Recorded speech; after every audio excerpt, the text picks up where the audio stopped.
guys, Jess back again with another Advent Calendar video. So in this video, I have already off screen cut a bunch of different cut files that I designed to be inserts into like a December daily or a Christmas album that's in the 6x8 size.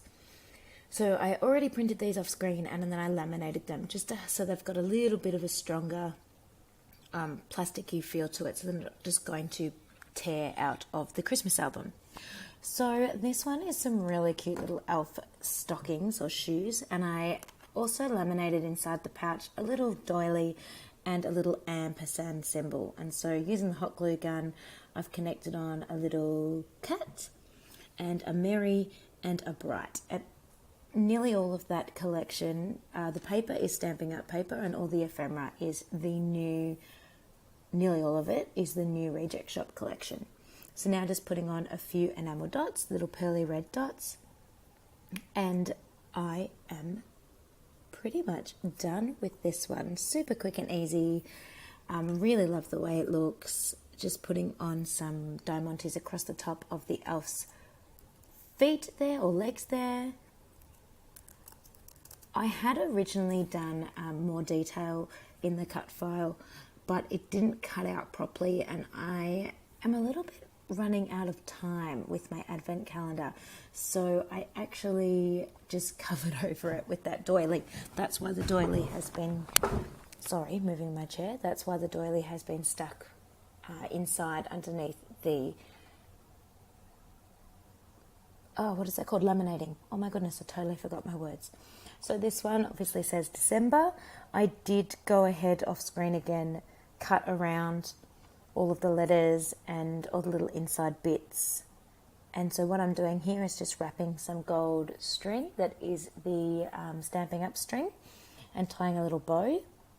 I then grab a little sparkly gold enamel dot and stick that in the center of the bow just to add a little bit of detail, a little bit of flair to that little letter R.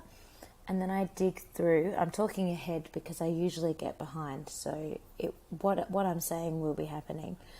Then I go and dig through my packets of ephemera. I have a lot of Christmas ephemera this year. Last year I found I didn't really have any, so I started collecting it, and Kaiser Craft had their old season, so possibly last year, possibly 2 years before. I'm not sure how long they hold on to their old stock for, but it was only $2.50.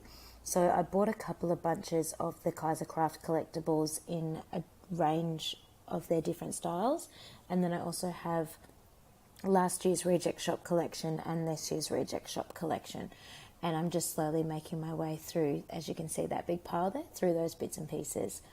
That there is a little chipboard that was also from Kaiser Craft. It was 50 cents.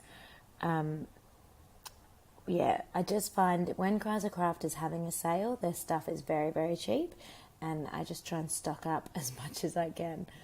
So I just want one more thing. So I've got the little bow around the R, I've got the little holly up on the D, and I know I just want something else, but I'm not 100% sure what or where.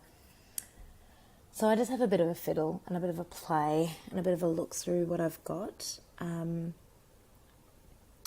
really love that little Santa hat and probably should have put that one on, but I didn't. I ended up with something else that is coming. So this is the Reject Shop 2016 collection, and it's rose gold and pink and blue and burgundy. Which I actually found quite difficult to use because, as I've mentioned before, I am more of a traditional colours in my scrapbooking. So I tend to like, your red, your gold, your green, as opposed to your rose gold and your pink and things. I think the colours look gorgeous when I see them. I think, oh, those colours are beautiful. And then when I try and use them is when I have a little bit of trouble. So I'm using my hot glue gun to stick these things on because I thought they might peel off the transparency off the laminating pocket. So also remember though, if you leave it for too long, the glue will also be too dry to stick to the laminating, and it'll just peel off then too. So that's why I had to stick that little nutcracker down twice. So now just a few enamel dots, just using some really cute green diamante ones here, and just putting those near where the other details already are. And that one is done. Don't worry if you feel like you're not getting a good view. I will definitely show you a close-up later on. I found this 8 really hard to embellish. I had an idea in my head what I wanted it to be, and I just couldn't get that to work. So I'm reasonably happy with the way it turned out, but the tag I put up in the top right just isn't quite right. I shouldn't have left that one there, but I did, and it's there now, so too bad. That is what I put up there, not with the circle behind it, just the square, and it's the wrong shape. I should have done a circular shape, but anyway, it is there. I cannot take it back. So it goes up there. I actually probably could have cut that into a circle too. Now I look at it. Oh, do I want to go and pull it off and cut it into a circle? I possibly will do that. I think I might go and pull that little green bit off, cut it into a circle with my diamond press, and then put it back on. Because I like the idea of it hanging out and being there, but I just think square's the wrong shape. And then I just dig out a few sequin stars and pop those around, and easy, wham bam, done. This one was a really simple one. I almost didn't put anything on it at all. I was just going to leave it as the plain 8, but I don't know, I thought it needed something. An 8 for no reason except it will be easier to put holes in it for the binder pocket. So 8, 3 would work. The number 2 would probably work depending on the design of it and where the holes are. I just thought that the 8, would be the best number to actually be able to hole punch into. Now you will have noticed I haven't hole punched this. That is because I don't know if Katie is using a Stampin' Up 6x8 album or a Kaiser Craft 6x8 album, and they have 2 different binding systems. They're both D-ring binders, but where the binder is placed is different. So I didn't want to punch holes in them. I will instruct her to do that for herself so that she actually will be able to put the holes in the correct spot.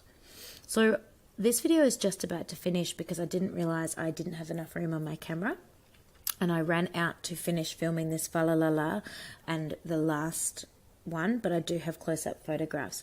So I'm just using some gold vinyl here that I cut out on the Silhouette machine, the same as what I did with all the fa la la la, and I'm putting those spots onto the Christmas tree just to add a little bit of decoration and baubles. So here is a close-up of the first little elf, which I think is so cute.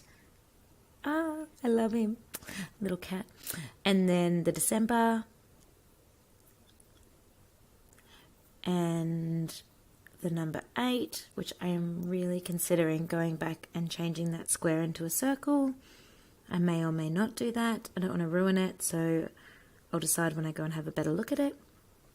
This is the finished fa la la la la. I added a little saying that says deck the halls, because you know, deck the halls with boughs of holly, fa la la la la la la la la. Perfect, matches. And this one is actually my favourite one, so I'm so sorry that it didn't record. This is using Kaiser Craft and also the Reject Shop. So thank you for watching, guys. I hope you have enjoyed this video, and please stay tuned for another one tomorrow. Bye.